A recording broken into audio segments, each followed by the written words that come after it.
ಮೇಷರಾಶಿಯವರಿಗೆ ಈ ದಿವಸ ದೈಹಿಕವಾದಂತಹ ಶ್ರಮ ಮತ್ತು ನಿಮ್ಮ ಒತ್ತಡದ ಕೆಲಸಕ್ಕೆ ಸ್ವಲ್ಪ ವಿಶ್ರಾಂತಿಯ ಅವಶ್ಯಕತೆ ಇದೆ ಅನ್ನುವಂಥದ್ದು ಗೊತ್ತಾಗುತ್ತೆ.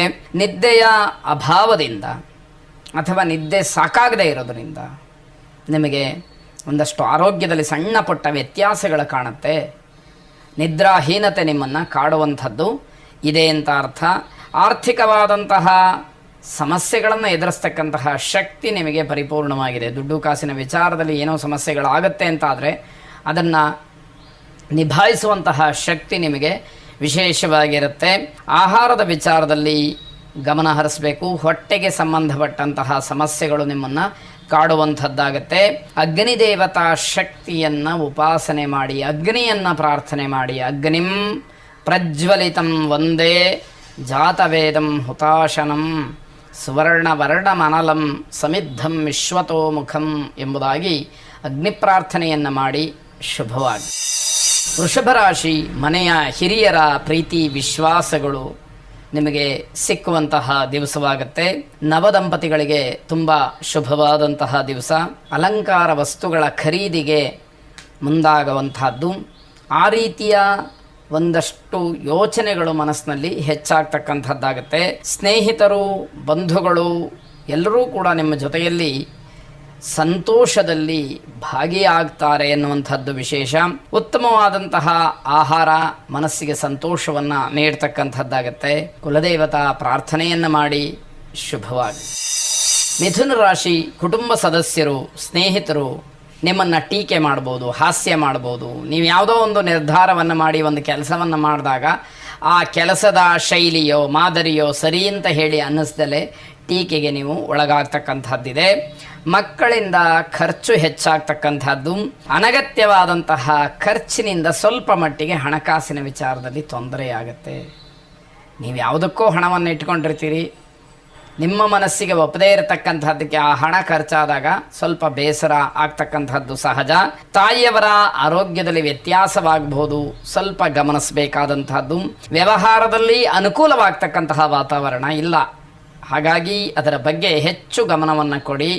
ಸ್ವಲ್ಪ ಎಚ್ಚರಿಕೆ ತಪ್ಪಿದರೂ ಕೂಡ ತುಂಬ ನಷ್ಟವಾಗ್ತಕ್ಕಂತಹ ಸಾಧ್ಯತೆ ಇರುತ್ತೆ. ಐಶ್ವರ್ಯ ಲಕ್ಷ್ಮಿಯನ್ನು ಪ್ರಾರ್ಥನೆ ಮಾಡಿ. ನಮಸ್ತೇಸ್ತು ಮಹಾಮಾಯೆ ಶ್ರೀಪೀಠೆ ಸುರಪೂಜಿತೆ ಶಂಖಚಕ್ರ ಗದಾಹಸ್ತೆ ಮಹಾಲಕ್ಷ್ಮೀ ನಮೋಸ್ತುತೆ ಎಂಬುದಾಗಿ ನಿಮ್ಮ ಪ್ರಾರ್ಥನೆ ಇರಲಿ. ಶುಭವಾಗಿ. ಕರ್ಕಾಟಕ ರಾಶಿ, ಏನನ್ನಾದರೂ ಕಲಿಬೇಕು, ವಿದ್ಯೆ ಆಗಿರ್ಬೋದು ಅಥವಾ ಬೇರೆ ಬೇರೆ ಹೊಸ ಹೊಸ ವಿಚಾರಗಳನ್ನು ಕಲಿಬೇಕು ಅಂತಕ್ಕಂತಹ ಹಂಬಲ ಯಾರಿಗಿರುತ್ತೆ, ಆ ಒಂದು ಹಸಿವು ಯಾರಿಗಿರುತ್ತೆ, ಅಂಥವರಿಗೆ ತಾವು ಪ್ರಯತ್ನವನ್ನು ಮಾಡಿದರೆ ಶುಭ ಫಲ ಸಿಕ್ಕುವಂತಹ ದಿವಸ ಇದು. ಬೇರೆಯವರ ವ್ಯವಹಾರದಲ್ಲಿ, ಬೇರೆಯವರ ವಿಚಾರದಲ್ಲಿ, ಬೇರೆಯವರ ಮನೆಯ ವಿಚಾರದಲ್ಲಿ ನೀವು ಹಸ್ತಕ್ಷೇಪವನ್ನು ಮಾಡಬೇಡಿ, ಮೂಗನ್ನು ತೂರಿಸಬೇಡಿ. ಅದು ನಿಮಗೆ ಸಂಬಂಧಪಡದೇ ಇರತಕ್ಕಂತಹ ವಿಚಾರ ಅನ್ನುವಂಥದ್ದು ಗೊತ್ತಿರಲಿ. ಮನಸ್ಸು ನಿರ್ಮಲವಾಗಿದ್ದಾಗ, ಪರಿಶುಭ್ರವಾಗಿದ್ದಾಗ ಸರಿಯಾದಂತಹ ತೀರ್ಮಾನಗಳನ್ನು ಮಾಡಿ ಅನ್ನುವಂಥದ್ದು ಸಲಹೆ. ದಾಂಪತ್ಯದಲ್ಲಿ ಅನ್ಯೋನ್ಯತೆ ಅಂತಕ್ಕಂಥದ್ದು ಬಹಳ ವಿಶೇಷವಾಗಿರುತ್ತೆ. ಅಕ್ಕ ತಂಗಿಯರಿಂದ ಅಥವಾ ಸಹೋದರ ವರ್ಗ, ಅಣ್ಣ ತಮ್ಮಂದರೂ ಕೂಡ ಆಗಬಹುದು, ಆಸ್ತಿಯ ವಿಚಾರಕ್ಕೆ ಸಂಬಂಧಪಟ್ಟ ಹಾಗೆ ಏನೋ ಒಂದು ರೀತಿಯ ತಕರಾರು ಏರ್ಪಾಟಾಗುವಂಥದ್ದು, ಜಗಳ ಅಥವಾ ಏನೋ ಒಂದು ರೀತಿಯಲ್ಲಿ ನಿರ್ಧಾರವನ್ನು ತೀರ್ಮಾನವನ್ನು ಮಾಡೋಣ, ಆಸ್ತಿಯನ್ನು ಹಂಚಿಕೊಳ್ಳೋಣ ಅಂತಂದರೆ ಅದಕ್ಕೆ ಒಪ್ಪಿಗೆ ಇಲ್ಲದಲೇ ಏನೋ ತಕರಾರನ್ನು ತೆಗಿತಕ್ಕಂಥದ್ದು ಅಣ್ಣ ತಮ್ಮಂದರ ಮಧ್ಯದಲ್ಲಿ, ಅಕ್ಕ ತಂಗಿಯರ ಮಧ್ಯದಲ್ಲಿ ಆಗಬಹುದು ಅನ್ನುವಂಥದ್ದು. ಸದ್ಗುರುಗಳನ್ನು ಪ್ರಾರ್ಥನೆ ಮಾಡಿ. ಆ ಗುರುಗಳನ್ನೇ ಗುರುರ್ ಬ್ರಹ್ಮ ಗುರುರ್ ವಿಷ್ಣು ಗುರುರ್ದೇವೋ ಮಹೇಶ್ವರ ಗುರುಸ್ಸಾಕ್ಷಾತ್ ಪರಂ ಬ್ರಹ್ಮ ತಸ್ಮೈ ಶ್ರೀ ಗುರವೇ ನಮಃ ಎಂಬುದಾಗಿ ವಿಶೇಷವಾಗಿ ಪ್ರಾರ್ಥನೆ ಮಾಡಿ ಶುಭವಾಗಿ. ಸಿಂಹರಾಶಿ, ನಿಮ್ಮ ಸಣ್ಣ ಪುಟ್ಟ ಕೆಲಸಗಳಿಗೂ ಕೂಡ ಬೇರೆಯವರನ್ನ ಅವಲಂಬಿಸ್ತೀರಿ. ಇದು ಅಷ್ಟು ಒಳ್ಳೆಯದಲ್ಲ ಅಂತ ಹೇಳಬೇಕು. ಸಾಂಸಾರಿಕವಾಗಿ, ಕೌಟುಂಬಿಕವಾಗಿ ಗಂಡ ಹೆಂಡತಿಯರ ಮಧ್ಯದಲ್ಲಿ ತುಂಬ ಹೊಂದಾಣಿಕೆ ಅಂತಕ್ಕಂಥದ್ದು ಬೇಕು. ಇಲ್ಲ ಅಂತಾದರೆ ಸಣ್ಣ ಪುಟ್ಟ ವಿಚಾರಗಳೇ ದೊಡ್ಡದಾಗಿ ಗಲಾಟೆ ಆಗಿ ಇನ್ಯಾವುದೋ ಕೆಟ್ಟ ನಿರ್ಧಾರಗಳನ್ನು ಮಾಡ್ತಕ್ಕಂತಹ ಸಂದರ್ಭಗಳು ಒದಗಿ ಬರಬಹುದು ಅನ್ನುವಂಥದ್ದು ಸೂಚ್ಯವಾದಂಥದ್ದು. ಹಿರಿಯರು ಮಕ್ಕಳು ಯಾರಿಗೂ ಕೂಡ ಮನಸ್ಸಿಗೆ ಸಮಾಧಾನ ಇಲ್ಲ. ದೊಡ್ಡವರು ಹೇಳಿದ್ದು ಮಕ್ಕಳಿಗೆ ಸರಿ ಆಗ್ತಾ ಇಲ್ಲ, ಮಕ್ಕಳು ನಡ್ಕೊಳ್ತಕ್ಕಂಥದ್ದು, ಮಕ್ಕಳು ಇನ್ನೇನೋ ಅಭಿಪ್ರಾಯ ಪಡುವಂಥದ್ದು ದೊಡ್ಡವರು ಒಪ್ಪಿಕೊಳ್ಳೋದಕ್ಕೆ ತಯಾರಿಲ್ಲ. ಹೀಗಾಗಿ ಮನೆಯಲ್ಲಿ ಒಟ್ಟಾರೆ ಯಾರಿಗೂ ಕೂಡ ನೆಮ್ಮದಿ ಅಥವಾ ಸಮಾಧಾನ ಅಂತಕ್ಕಂಥದ್ದು ಇಲ್ಲವೇ ಇಲ್ಲ ಅನ್ನೊಂದು ಗೊತ್ತಾಗ್ತಾ ಇದೆ. ಅಕ್ಕಪಕ್ಕದವರ ಜೊತೆಯಲ್ಲೂ ಕೂಡ ಜಗಳ ಮಾಡ್ತಕ್ಕಂತಹ ಸಾಧ್ಯತೆಗಳು ಹೆಚ್ಚಾಗಿದೆ. ಕಾರ್ಯಕ್ಷೇತ್ರದಲ್ಲಿ ಹೊಸ ಹೊಸ ಪ್ರಯೋಗಗಳನ್ನು ಮಾಡೋದಕ್ಕೆ ಹೋಗಿ ನಷ್ಟ ಅಥವಾ ಹಿನ್ನಡೆಯನ್ನು ಅನುಭವಿಸ್ತೀರಿ. ಅದನ್ನು ಸ್ವಲ್ಪ ಸೂಕ್ಷ್ಮವಾಗಿ ಗಮನಿಸ್ಕೊಳ್ಬೇಕಾದಂಥದ್ದು. ಗಣಪತಿಯನ್ನು ವಿಶೇಷವಾಗಿ ಪ್ರಾರ್ಥನೆ ಮಾಡಿ. ವಿನಾಯಕ ನಮಸ್ತುಭ್ಯಂ ಸತತಂ ಮೋದಕ ಪ್ರಿಯ ನಿರ್ವಿಘ್ನಂ ಕುರುಮೇ ದೇವ ಸರ್ವ ಕಾರ್ಯೇಷು ಸರ್ವದಾ ಎಂಬುದಾಗಿ ನಿಮ್ಮ ಪ್ರಾರ್ಥನೆ ಇರಲಿ. ಶುಭವಾಗಿ. ಕನ್ಯಾ ರಾಶಿ ಹುಟ್ಟುಹಬ್ಬವನ್ನು ಆಚರಣೆ ಮಾಡ್ಕೊಳ್ತಕ್ಕಂಥವ್ರು ಬಹಳ ಸರಳವಾಗಿ ಮಾಡ್ಕೊಳ್ಳಿ ಎನ್ನುವಂಥದ್ದು. ಯಾವುದೋ ಸುಖ ಸಂತೋಷ ಸಂಭ್ರಮದಲ್ಲಿ ಇರತಕ್ಕಂಥವ್ರಿಗೆ ತತ್ಕ್ಷಣದಲ್ಲಿ ಯಾವುದೋ ಒಂದು ಆಘಾತವಾಗ್ತಕ್ಕಂತಹ ವಾರ್ತೆ ಮನಸ್ಸಿಗೆ ತುಂಬ ನೋವನ್ನು ಉಂಟು ಮಾಡಬಹುದು. ಆ ಒಂದು ಉದ್ದೇಶವಾಗಿ ಹುಟ್ಟುಹಬ್ಬದ ಆಚರಣೆ ಬೇಡ ಅಂತ ಹೇಳ್ತಾ ಇಲ್ಲ, ಆದಷ್ಟು ಸರಳವಾಗಿ ಆಚರಣೆ ಮಾಡ್ಕೊಳ್ಳಿ ಅಂತಕ್ಕಂಥದ್ದು ಸಲಹೆ. ವಿದ್ಯಾರ್ಥಿಗಳು ತಮ್ಮ ಆರೋಗ್ಯದಲ್ಲಿ ವ್ಯತ್ಯಾಸವನ್ನು ಕಂಡು ಬೇಸರ ಪಡ್ತೀರಿ. ಓದುವಂತಹ ಸಮಯದಲ್ಲಿ ಹೀಗಾಯ್ತಲ್ಲ ಅಂತ ಹೇಳಿ ಬಹಳ ನೋವಾಗುವಂಥದ್ದು. ಇಡೀ ವರ್ಷದ ಎಲ್ಲ ಕೆಲಸಗಳ ಯೋಜನೆಯನ್ನು, ಒಂದು ರೂಪುರೇಷೆಯನ್ನು ಈ ದಿವಸ ಮಾಡ್ತಕ್ಕಂಥದ್ದಾಗತ್ತೆ. ಅದನ್ನು ಮಾಡುವಂಥದ್ದು ಒಳ್ಳೆಯದೂ ಕೂಡ ಅನ್ನುವಂಥದ್ದು. ಕೆಲಸದ ಬಗ್ಗೆ, ಅಲಂಕಾರದ ಬಗ್ಗೆ ಹೆಚ್ಚು ಗಮನವನ್ನು ಕೊಡುವಂಥದ್ದು ಈ ದಿವಸ ನಡೆಯುತ್ತೆ. ನೀವು ಮಾಡಬೇಕಾದಂತಹ ಕೆಲಸ ಜೊತೆಗೆ ಅಲಂಕಾರಕ್ಕೆ ಏನು ಬೇಕೋ ಆ ಸಾಮಗ್ರಿಗಳು ಇತ್ಯಾದಿಗಳ ಬಗ್ಗೆ ಹೆಚ್ಚು ಗಮನ ಹೋಗುತ್ತೆ. ಬೆಳಗ್ಗೆ ಎದ್ದ ತಕ್ಷಣ ಸಿಹಿ ಸುದ್ದಿ ಅಥವಾ ಶುಭವಾದಂತಹ ವಿಚಾರ ಮನಸ್ಸಿಗೆ ಬಂದು ಅದೇ ರೀತಿಯಲ್ಲಿ ದಿನವನ್ನು ಆರಂಭ ಮಾಡ್ತೀರಿ. ಅದು ಹಾಗೇ ನಡೀಲಿ ಅಂತಕ್ಕಂಥದ್ದು ನಮ್ಮ ಆಶಯವೂ ಕೂಡ ಆಗಿರ್ತಕ್ಕಂಥದ್ದು. ಕುಲದೇವತಾ ಪ್ರಾರ್ಥನೆಯನ್ನು ಮಾಡಿ, ವಿಶೇಷವಾಗಿ ಕುಲದೇವತಾ ಅನುಗ್ರಹವಾಗಲಿ. ಶುಭವಾಗಿ.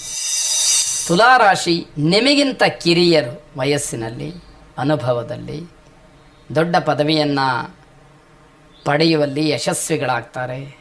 ಸ್ವಾಭಾವಿಕವಾಗಿ ಮನಸ್ಸಿಗೆ ಏನೋ ಒಂದು ರೀತಿಯಲ್ಲಿ ಹಿಂಸೆ ಆಗತ್ತೆ.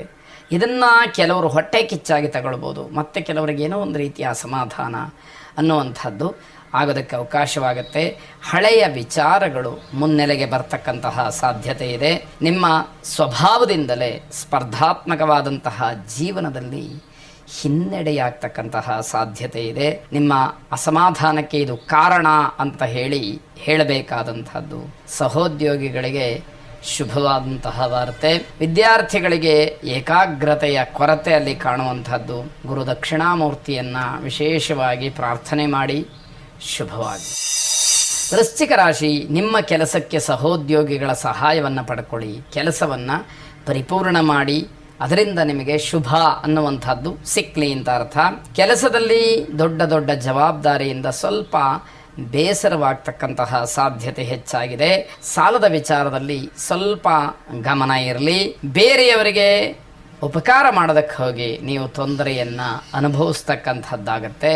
ಹಾಗಾಗಿ ಬೇರೆಯವರಿಗೆ ಉಪಕಾರ ಮಾಡೋದು ತಪ್ಪು ಅಂತಲ್ಲ, ಆದರೆ ಅವರ ಯೋಗ್ಯತೆ, ಅವರಿಗಿರತಕ್ಕಂತಹ ಅಗತ್ಯತೆ, ಆ ವ್ಯಕ್ತಿಯ ಗುಣ, ವ್ಯಕ್ತಿಯ ಚಾರಿತ್ರ್ಯ, ಹಿನ್ನೆಲೆ ಇವೆಲ್ಲವನ್ನು ಗಮನಿಸಿ ನೀವು ಸಹಾಯ ಮಾಡಿದರೆ ಅದು ಯೋಗ್ಯವಾದಂಥದ್ದಾಗತ್ತೆ ಅನ್ನುವಂಥದ್ದು. ಈ ಬೇರೆಯವರಿಗೆ ಉಪಕಾರ ಮಾಡುವಂಥದ್ದು ನಿಮಗೆ ಯಾವುದೇ ರೀತಿಯ ಲಾಭ ಅಲ್ಲದೇ ಇದ್ದರೂ ನಿಮಗೆ ತೊಂದರೆ ಅಂತಕ್ಕಂಥದ್ದು ಖಂಡಿತವಾಗಿ ಆಗಬಾರ್ದು. ಸುಲಭವಾಗಿ ಸಾಲ ಅಂತಕ್ಕಂಥದ್ದು ಸಿಕ್ಕಬಹುದು, ಆದರೆ ನೀವು ಅದನ್ನು ಮುಂದೆ ತೊಂದರೆಗೆ ಆಹ್ವಾನ ಮಾಡಿದ ಹಾಗಾಗತ್ತೆ. ಆದ್ದರಿಂದ ಸಾಲದ ವಿಚಾರದಲ್ಲಿ ಯಾವ ನಿರ್ಧಾರವನ್ನು ಕೂಡ ಇವತ್ತು ಮಾಡಬೇಡಿ ಅನ್ನುವಂಥದ್ದು. ಋಣಮೋಚನ ಅಂಗಾರಕ ಸ್ತೋತ್ರವನ್ನು ಶ್ರವಣ ಮಾಡಿ ಅಥವಾ ಪಠನೆ ಮಾಡಿ. ಇರತಕ್ಕಂತಹ ಸಾಲದ ವಿಚಾರದಲ್ಲಿ ನಿಮಗೆ ಇರುವ ಗೊಂದಲಗಳಾಗಲಿ ಅಥವಾ ಆ ಸಾಲದ ವಿಷಯವಾಗಲಿ ಒಂದಷ್ಟು ನಿಮ್ಮಿಂದ ದೂರವಾಗಲಿ ಅನ್ನುವಂಥದ್ದು ಶುಭವಾಗಿ. ಧನುರ್ರಾಶಿ, ಅಧ್ಯಯನ ಮಾಡ್ತಾ ಇರತಕ್ಕಂತಹ ವಿದ್ಯಾರ್ಥಿಗಳು ಒಂದು ಹಂತ ಮೇಲಕ್ಕೆ ಏರಬಹುದು ಅನ್ನುವಂತಹ ಸೂಚನೆಗಳಿದೆ. ಮಕ್ಕಳಿಗೆ ತುಂಬ ಸಂತೋಷದ ದಿವಸ ಇದು. ಒಳ್ಳೆಯ ಕೆಲಸಕ್ಕೆ ನಿಮ್ಮ ಸಮಯವನ್ನು ಉಪಯೋಗ ಮಾಡಿಕೊಳ್ಳಿ ಅನ್ನುವಂಥದ್ದು ಒಂದು ಸಲಹೆ.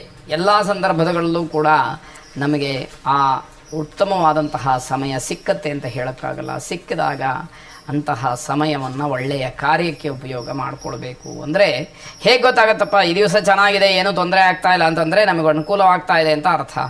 ಅಂತಹ ಸಂದರ್ಭದಲ್ಲಿ ನಮ್ಮ ಸಮಯವನ್ನು ಒಳ್ಳೆಯ ಕೆಲಸಕ್ಕೆ ವಿನಿಯೋಗ ಮಾಡಿಕೊಳ್ತಕ್ಕಂತಹ ಪ್ರಯತ್ನಗಳು ನಮ್ಮಿಂದ ಆಗಬೇಕು ಅನ್ನುವಂಥದ್ದು.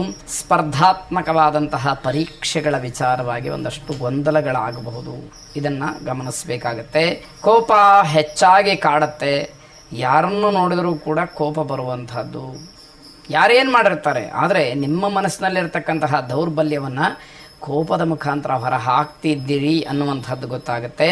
ಆಂಜನೇಯ ಸ್ವಾಮಿಯನ್ನು ವಿಶೇಷವಾಗಿ ಪ್ರಾರ್ಥನೆ ಮಾಡಿ, ಅನುಕೂಲ ಇರತಕ್ಕಂಥವರು ಆಂಜನೇಯ ಸ್ವಾಮಿಗೆ ಬೆಣ್ಣೆ ಅಲಂಕಾರವನ್ನು ಮಾಡಿಸಿ, ಹೇಗೆ ಬೆಣ್ಣೆ ಅಲಂಕಾರದಿಂದ ಭಗವಂತ ಆಂಜನೇಯ ಸ್ವಾಮಿ ತಂಪಾಗ್ತಾನೋ ತಣ್ಣಗಾಗ್ತಾನೋ, ನಿಮ್ಮ ಕೋಪವೂ ಕೂಡ ಅದೇ ರೀತಿ ಕರಗಿ ಹೋಗಲಿ, ತಣ್ಣಗಾಗಲಿ ಅನ್ನುವಂಥದ್ದು ಶುಭವಾಗಲಿ. ಮಕರ ರಾಶಿ, ವಿವಾಹದ ವಿಚಾರಕ್ಕೆ ಬಹಳ ದಿವಸದಿಂದ ಕಾಯ್ತಾ ಇದ್ದಂತಹ ಪ್ರೇಮಿಗಳಿಗೆ ಏನೋ ಒಂದು ರೀತಿಯ ಶುಭ ಸಂದೇಶ, ಧನಾತ್ಮಕವಾದಂತಹ ವಿಚಾರ ತಿಳಿದು ಆನಂದವಾಗ್ತಕ್ಕಂಥದ್ದು. ಪ್ರಯಾಣ ಮಾಡುವಾಗ ತುಂಬ ಜಾಗ್ರತೆ ಇರಲಿ, ತುಂಬ ಎಚ್ಚರಿಕೆ ಇರಲಿ. ಆ ಜಾಗ್ರತೆಯನ್ನು ಮರೆತು ಪ್ರಯಾಣವನ್ನು ಮಾಡ್ತಕ್ಕಂಥದ್ದು ಬೇಡ. ತೊಂದರೆಯಾಗುವ ಸೂಚನೆಗಳಿದೆ, ಅದನ್ನು ತಪ್ಪಿಸ್ಲಿಕ್ಕೆ ಅವಕಾಶಗಳು ನಮ್ಮ ಎಚ್ಚರ ಅಂತಕ್ಕಂಥದ್ದು. ಹೊಸ ಕೆಲಸ, ಹೊಸ ಜೀವನ ಪ್ರಾರಂಭವಾಗ್ತಕ್ಕಂಥದ್ದು, ಇದರಿಂದ ಶುಭ ಅನ್ನುವಂಥದ್ದಿದೆ. ಖಾಸಗಿ ಕ್ಷೇತ್ರದಲ್ಲಿ ಉದ್ಯೋಗವನ್ನು ಮಾಡ್ತಕ್ಕಂಥವರಿಗೆ ನೌಕರಿಯ ಭಯ ಇರೋದಿಲ್ಲ. ಯಾವ ಸಂದರ್ಭದಲ್ಲಿ ಕೆಲಸದಿಂದ ತೆಗೆದುಹಾಕ್ತಾರೋ ಅನ್ನುವಂತಹ ಭೀತಿ ಯಾರ್ಯಾರಿಗಿತ್ತು ಆ ರೀತಿ ಯೋಚನೆ ಮಾಡಬೇಕಾದಂಥದ್ದು ಸದ್ಯಕ್ಕಿಲ್ಲ ಅಂತ ಅರ್ಥ. ಗೋಮಾತೆಯನ್ನು ಪ್ರಾರ್ಥನೆ ಮಾಡಿ, ಗೋಪೂಜೆಯನ್ನು ಮಾಡಿ ಶುಭವಾಗಿ. ಕುಂಭರಾಶಿ, ಮಕ್ಕಳ ಭವಿಷ್ಯದ ದೃಷ್ಟಿಯಿಂದ ಹಣ ಹೂಡಿಕೆಯನ್ನು ಮಾಡೋದಕ್ಕೆ ಇದು ಶುಭವಾದಂತಹ ಕಾಲ. ನಾಳೆ ಆಪದ್ಧನವಾಗಿ ನಮಗೇನಾದರೂ ನಮ್ಮ ಕೈಯಲ್ಲಿ ಇರಬೇಕು ಅಂತಾದರೆ ಇವತ್ತು ಒಂದಷ್ಟು ಹಣವನ್ನು ಉಳಿಸಿ ಹೂಡಿಕೆಯನ್ನಾಗಿ ಮಾಡಿದರೆ ಬಹಳ ಉತ್ತಮವಾದಂಥದ್ದು.